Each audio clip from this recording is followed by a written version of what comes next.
Now, with the head of the irons, particularly to a lesser degree with the woods, the angle of what is called lie is important.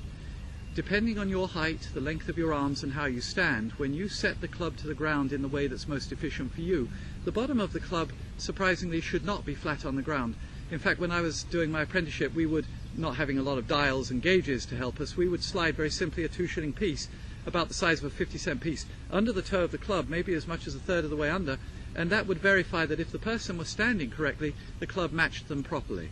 So we actually have the toe of the clubs off the ground, and that makes us wonder, well, how does that interface with the ground when we hit? Well, the reason that that works is because as we swing, the toe of the club, which is eccentrically weighted, pulls down on the club, and although we understand there's a sideways flex, we perhaps don't know that there's also a downward flex that takes care of that slight toe up nature. So people who walk up and first choose to adopt a posture with the bottom of the club flat, and or choose clubs that sit inappropriately flat on the ground anyway, are perhaps limiting their golfs quite seriously.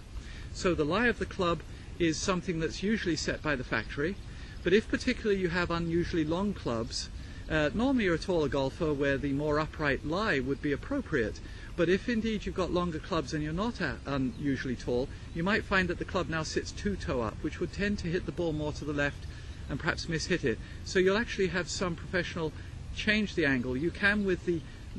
forged clubs, change it as much as 4 degrees, although I get a little nervous trying. I have broken a couple over the years, just 2.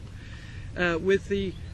cast clubs, which are a bit more brittle, that's a little more difficult. Best to have it done in the factory, but they can perhaps move as much as 2 degrees. Now, the alternative is, of course, you can shorten the club, in which case it'll go back to sitting correctly again. Now, if the opposite is true and you're sitting with a shorter club and you're rather tall and the bottom of the club is slightly toe down, the ball will tend to go to the right inconveniently, and you'll need to have them bent more upright either in the factory or by a local professional.